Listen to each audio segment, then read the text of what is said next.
Hello everyone, and welcome to another episode of Nerdy and Proud. As always, I'm your host Matt, and joining me today are my three guests and fellow friends. Grant, Mike Schultz, and Don Farrell. And today's topic, we are going to be discussing music in anime. So this topic is actually one of my ones that I've been looking forward to doing for quite some time now, because I love every single anime that has to do with music. Whether it be like the production side of it for like Idolmaster, or whether it be like doing the actual music, such as Love Live. And those are just two of the titles that we're going to touch upon today. So does anyone want to start? Anyone want to start? In addition to that, we'll also be talking about K-On! And K-On! Because you mentioned Love Live and you mentioned Idolmaster, which both have similarities in that they both feature the business aspect. The business aspect, idols, like just the big show business type, area. I don't know a lot about it, and that's why I want you guys to enlighten me about it, because I was going to talk mostly about K-On! And the music featured in that show. But if you guys want to talk about Idolmaster and Love Live and the what surrounds that one, encompasses that'd be great. Yeah, sure. Well, we can definitely mention that. How about we start off with like a chronological order? So, K-On! Did come out first. Yes, K-On! Did air in 2009. The manga was running since, I think, 2006 or 2007. I think it was 2006. 2006, probably. And then in 2009, the first season came out. And then, of course, subsequently, it got really popular. And the second season came out in 2010. And the music from that, let's start from the beginning here. Mike, you wanted to say something? Well, just one thing about K-On! That's really interesting is that K-On! Was coming out in the period when anime was transitioning from 4.3 to 16.9. So an interesting thing about K-On! Was when it originally came out, it was originally an SD 4.3.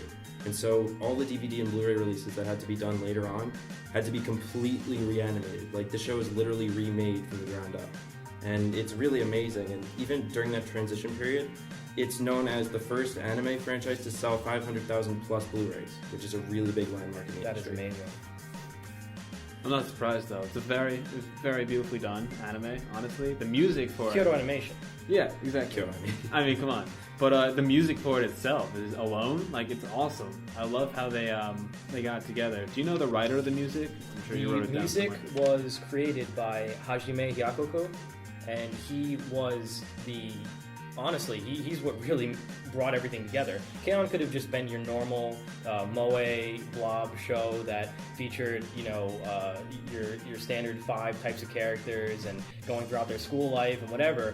But it was more than that, because the animation, the music, the story or lack of story, it's honestly really it's quite debatable. It did fluctuate. However, it was good. They made it work, which I really enjoyed. But the funniest thing is that the show being about music, having to be about a light music club, the K-On! Boo, and the fact that they didn't play much music at all. I think Mike mentioned to me the other day that there was only 2 main live performances, I think, in the first season, which was funny. And the fact that there's more music in the OP and ED than there, about the same amount, and all the character inserts, all of the Hokkaido Tea Time albums, and just extra stuff that came out with the anime was the real music. It was the real selling point of it, really. That was like the main. I feel like the music was what they really wanted to sell, and the anime was.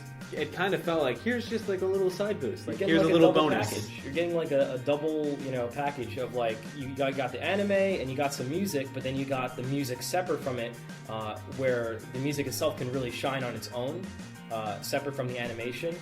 And that's something they were definitely trying to do, was when Hajime was creating, composing these pieces and writing these works. He was thinking to himself, hey, I'm writing so much music for the show. We can't fit it all in the show. The show is supposed to be this slice of life comedy, following these high school girls throughout their the club activities, creating music club.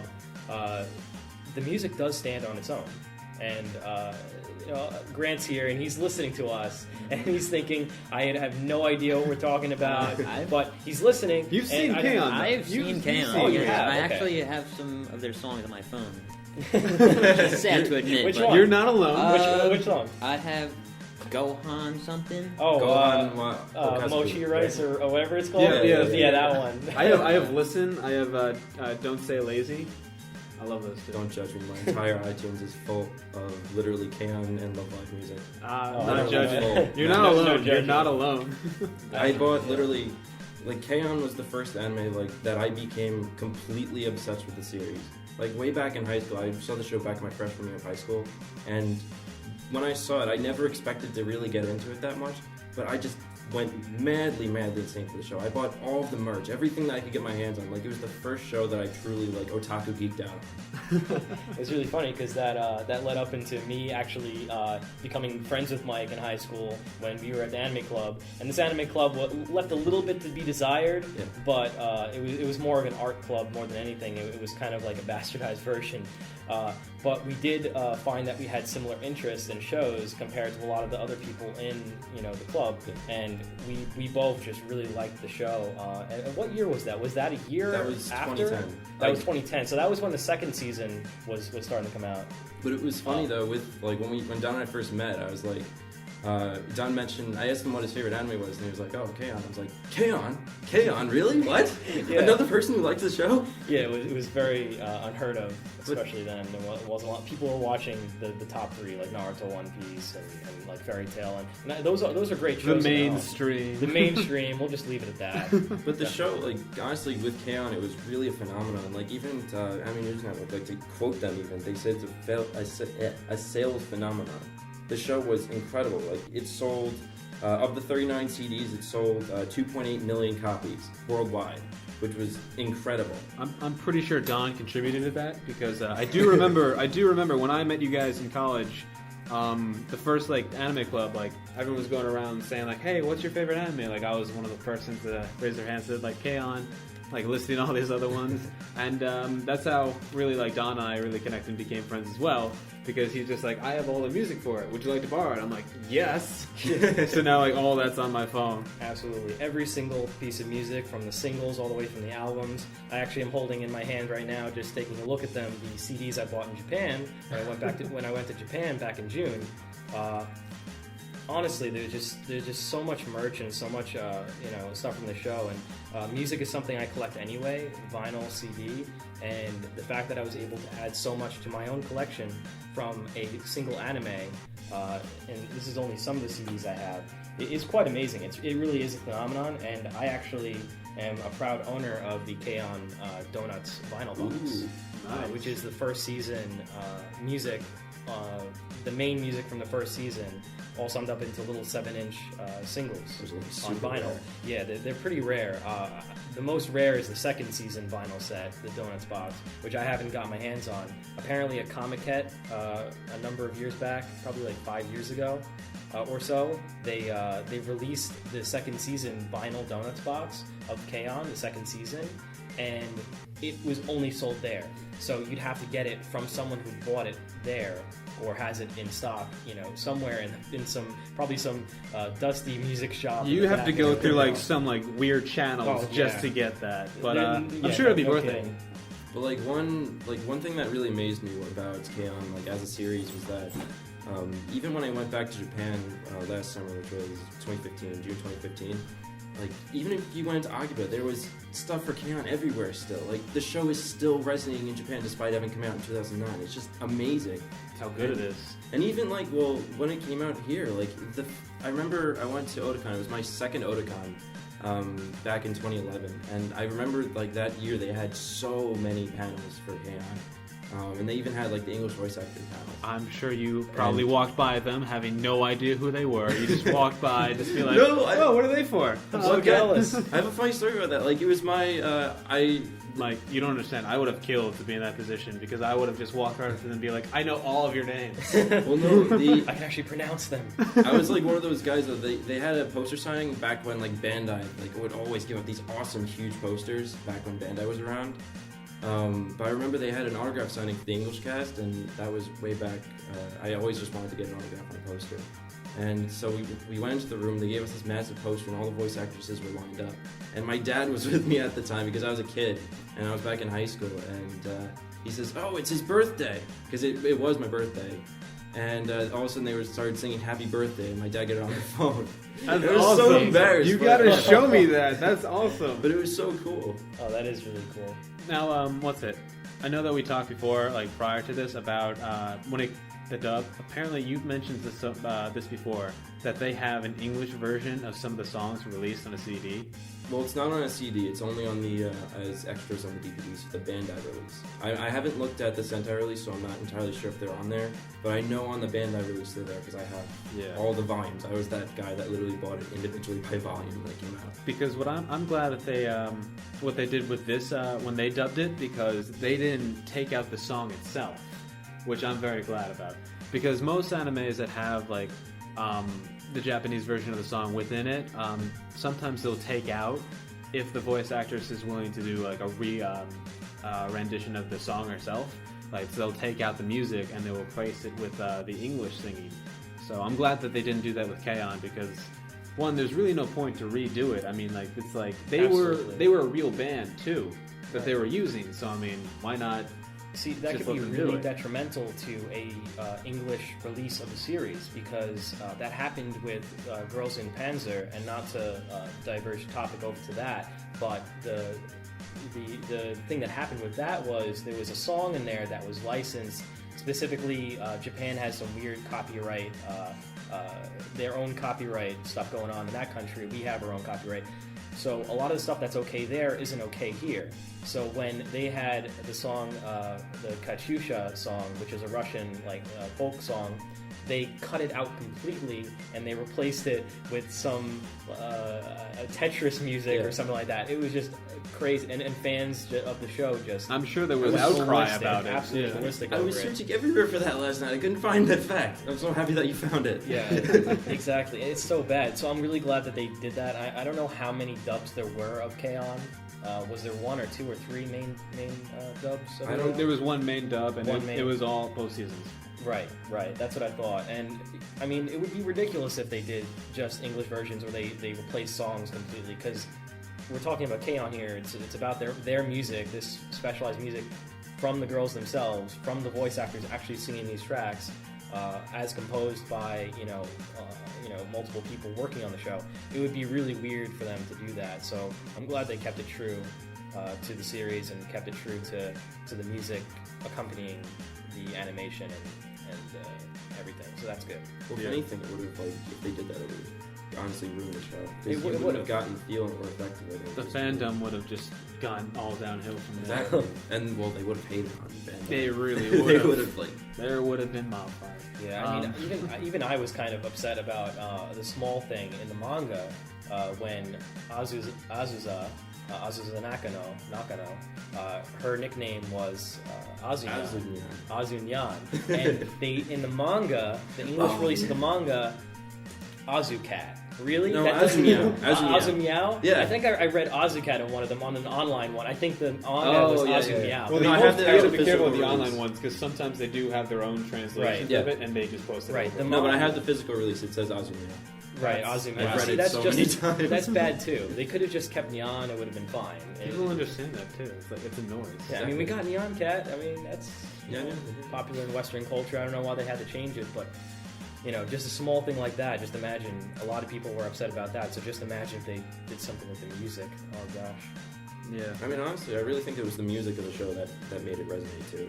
Like, if it wasn't for the repetition of the songs and people wanting to listen to the tracks over and over and over, I feel like the show wouldn't have resonated as much and become what it is now. Right. And I think Love Live took a lot of pointers from K-On! in Yes, that they did. fact. Yes, they did. I would like you to elaborate on that, because I still haven't watched it yet, but I have watched some videos on it. I watched YouTube clips. You are. So here's the thing. You know how the main person? Yeah, the main person. She had a nickname. She had the cat in her name for that. Okay, so basically Rin is a copy of that character. because she has like she has the cat-like feet. She does the cat thing. Not really. Like Rin's really like energetic and outgoing. Yeah, she's like is very more like shy into herself. That's true. But like I meant like the cat comparison because she does add like the cat. It's a sounds to her. But it's a trope though. Like there's so much in so many anime. Like there's always like the nya and the cat girls that do. They're just like there. Yep, there we go. It's fetish fuel, in a way. Yeah, I don't mean to interject, but it's funny because now me and Grant are now the observers of this conversation. Well, you're talking to literally two obsessive Love Live fans. Exactly. I'm wearing a Maki shirt right now. That's how obsessed I am. He's a little more deeper into the hole than I am, but like, we're around the same level of obsession. What do you think, Grant? Have you watched Love Live, or are you on the same level as me right now? Like, you know of it, you might know some of the music. Okay, we're both lost then, so this is great. We got this even ratio of two people and two people who are left out or know everything about it. So, not left out, we say. We're observers. We're listeners. We're listening right now. We're teaching. This is call us sensei from now on. This is a teaching moment. So, Mike, you want to just dive right into it? Well, like, I mean, Love Live is just, it's a literal phenomenon now. Like, comparing, if you're talking about Cam being a phenomenon, Love Live is just as much now. It's become unbelievably popular. Like, when I went to Japan over the summer, everywhere you went, everywhere, like literally every poster, every billboard, every store, there was a Love Live poster somewhere. This show is so unbelievably huge. And they came out with a game, Love Live Squatter Project, and that's like, honestly, that's probably driving the fandom even more. But it's literally everywhere in Japan, and the fact that the movie came out, the release went crazy. Like I'll look up statistics for it, but the release of the movie was unbelievable. Like they had so much PR, so much, even with the budget of the movie, it was ridiculous. Like, it's so amazing, because I'm really interested to see where that goes in the next 5 years, as opposed to how K-on's transition was from being that #1 spot show to not fading into obscurity, but kind of just taking a back seat into the whole anime spectrum. And when we were in Japan, when we were in Akihabara, I remember seeing one K-on poster, a really old, like probably 2010, 2009 K-on poster that was exposed to the elements on the back of some random wall when I passed it, and it was all beat up, but it was still there, and that means, hey, someone didn't take it down and replace it with a Love Live poster yet.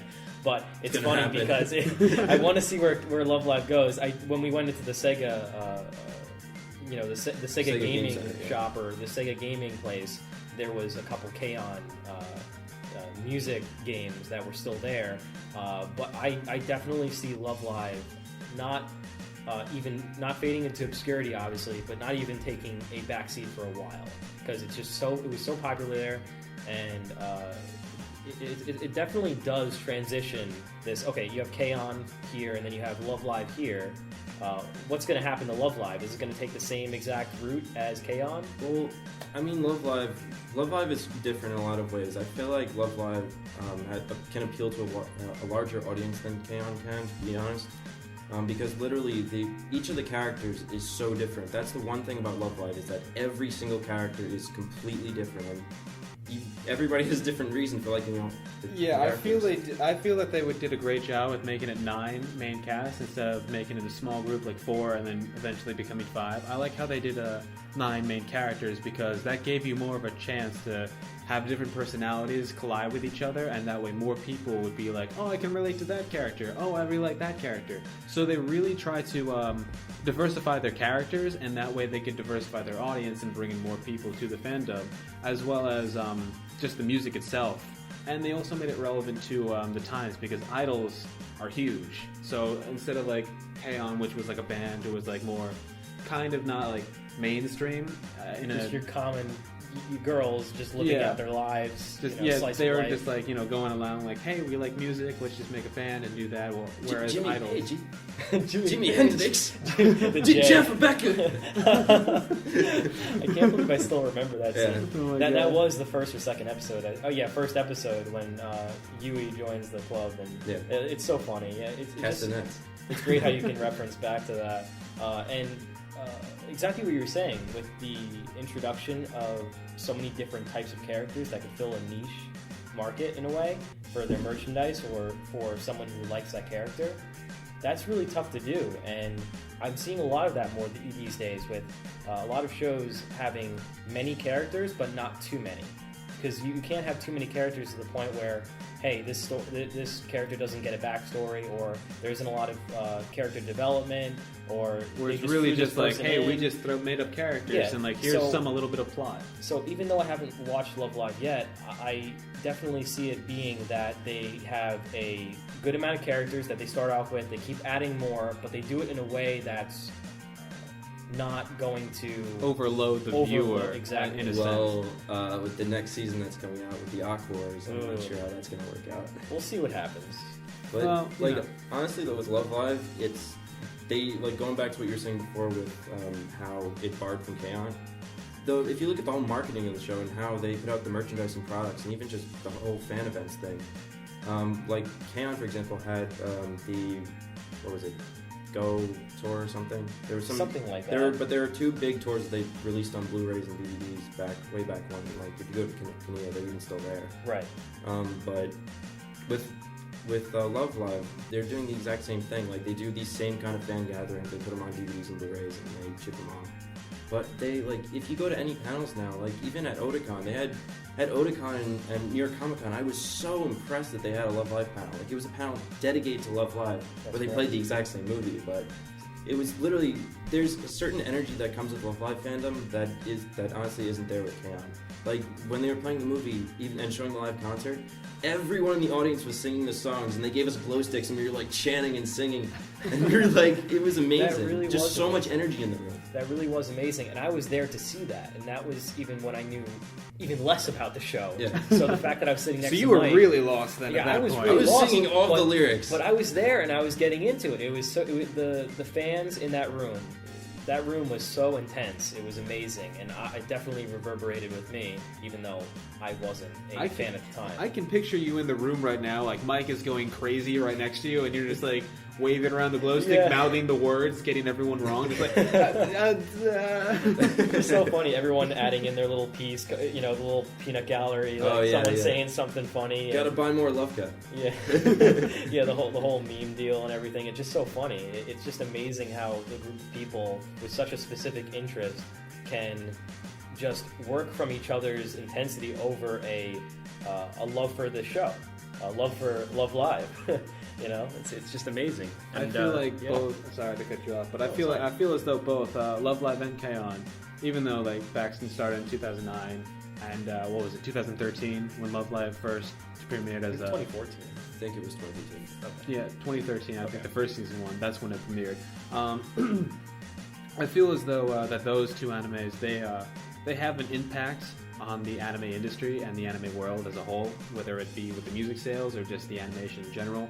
But I feel like those are going to last for such a long time, and because I feel like most music things do, because Idolmaster may be similar in recent, but however, it started back in 2005. Idolmaster Right. is the original. It is. It's the original Idol show. It is the Idol original. everything. Yeah, it really is like the original, like the crux that really started it all and pushed it for anime music.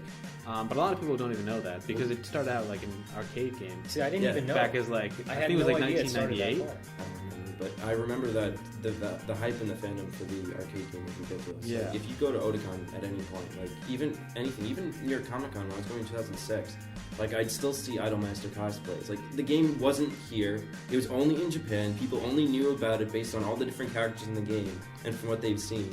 And yet the fandom was still there, and there were so many passionate fans there about it. Do you remember like what the style of the game was? Was it like a dating sim or?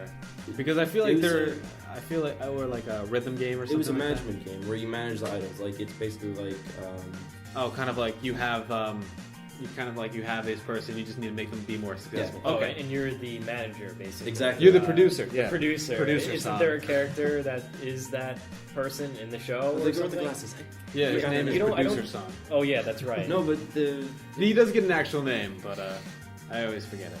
It's not that important. His name is Producer Song from now Yeah, on. that's That's interesting. what he's referred to. So I want to hear from maybe Grant just a little bit. I don't know if he was working up to a point where he was collecting his thoughts, trying to get things together, trying to maybe interject and give his own. sorry that we've been down the whole time, Grant. It's all good. I don't know anything about Love Life.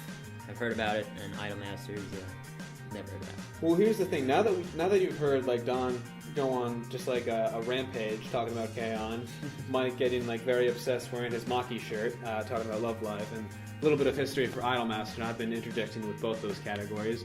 Would you like want to check out these animes now? I'd check out Love Life, but you guys didn't really talk about Idolmaster. You just talked about the history. How is Idolmaster? Idolmaster, okay. So it takes a different spin on that. So Idolmaster takes a little bit of a different spin as opposed to the other music animes such as K-On and Love Live, seeing as it doesn't really focus on the music side of it for Idolmaster. It really just focuses on how the music industry and the idol agency works. So it's more of a behind the scenes type of deal. So it really just like it focuses on the producer and how he manages 12 or 13 idols he has for 13. I think. Yeah, I think so too. A school No, setting. it's not a school Wow, setting. that's No, it's right. The one that's like not school setting. I'm just gonna say I don't know all the idols names. Like I know all the. Neither do I. Like the fans that are hardcore, like literally, if They memorize them, but like, they will hate on us right now.